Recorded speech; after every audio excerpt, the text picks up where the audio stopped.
अब देखिए अगला क्वेश्चन क्या कह रहा है बेटा कि 25 डिग्री सेंटीग्रेड ताप पर केसीएल के n/50 बिलियन वाले सेल का विशिष्ट चालकत्व है 0.002765 महो सेंटीमीटर इनवर्स है। यदि सेल का प्रतिरोध 400 ओम हो तो सेल स्थिरांक की गणना करना है। तो आपको सेल स्थिरांक की क्या करना है, गणना करना है। तो दिया हमें सबसे पहले केसीएल बिलियन की नॉर्मलता, एन जो बना है कैपिटल, ये नॉर्मलता के लिए है। तो सबसे पहले तो हमको दिया है बिलियन की नॉर्मलता जो कि 1/50 है। फिर हमको दिया है सेल का विशिष्ट चालकत्व, तो हमने लिख दिया सेल का विशिष्ट चालकत्व। और क्या दिया है बेटा, प्रतिरोध दिया है 400 ओम, तो 400 ओम लिख दिया। ज्ञात क्या करना है बेटा, सेल स्थिरांक को ज्ञात करना है। तो हम लिखेंगे बेटा सेल स्थिरांक के सूत्र से, देखिए ध्यान से हम लिखेंगे बेटा सेल स्थिरांक के सूत्र से, के सूत्र से। अब सेल स्थिरांक का सूत्र क्या होता है, सॉरी सेल स्थिरांक का सूत्र नहीं, हमको लगाना है यहाँ पे विशिष्ट चालकत्व का सूत्र। ये सेल स्थिरांक का लगा दिया, चलिए इसी से कर लेते हैं।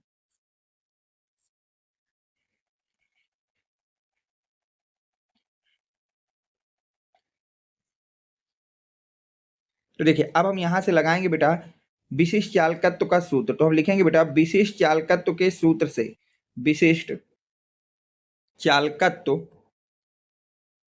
के सूत्र से। तो विशिष्ट चालकत्व का सूत्र क्या होता है बेटा, विशिष्ट चालकत्व कप्पा इक्वल टू होता है सेल स्थिरांक बटे आर, सेल स्थिरांक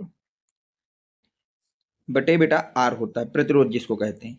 अब देखिए कप्पा की वैल्यू सवाल में दी गई, उसको लिख देता हूं। वो दिया है 0.00275 इक्वल टू सेल स्थिरांक हमको फाइंड करना है। तो सेल स्थिरांक को सेल स्थिरांक ही रहने देता हूं और उसको आर से डिवाइड करना है। तो प्रतिरोध सवाल में कितना दिया गया बेटा, 400 दिया गया है।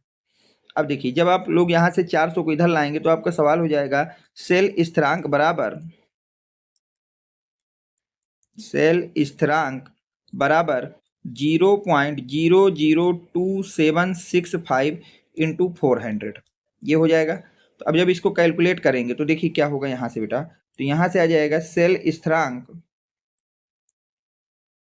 बराबर 0.00275 इंटू 400। तो देखिए जब आप 20 यहाँ से हटाएंगे तो दशमलव 2 डिजिट पीछे आ जाएगा, तो हो जाएगा 0.2765 इंटू 4। अब 4 का मल्टीप्लाई कर देंगे बेटा, 5 4 जा 20, 6 4 जा 24, 24 में 2 ऐड हो जाएंगे, 26 आ जाएगा 2, 7 4 जा 28 और 28 में 2 जोड़ोगे 30 आ जाएगा 3 बेटा, 4 2 जा 8 और 11। 4 डिजिट बाद डेसिमल है तो हमने भी 4 डिजिट बाद डेसिमल लगा दिया। तो हमारा आंसर आ गया 1.101 और सेल स्थिरांक की यूनिट होती है बेटा सेंटीमीटर की पावर -1। ये आपका आंसर हो गया। अब इसको हम लोग शब्दों में लिख देंगे। शब्दों में कैसे लिखेंगे, आता है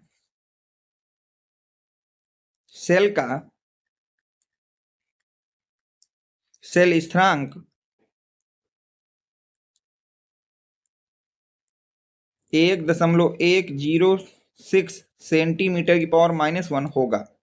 ये आपका बेटा प्रॉपर आंसर है। ठीक है, इसको एक बार देख लेते हैं कि हमने किया क्या है।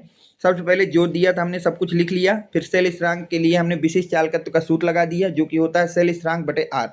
इस सूत्र को आपको याद कर लेना है बेटा कि सेल स्थिरांक विशिष्ट चालकत्व का एक सूत्र ये भी होता है सेल स्थिरांक बटे आर।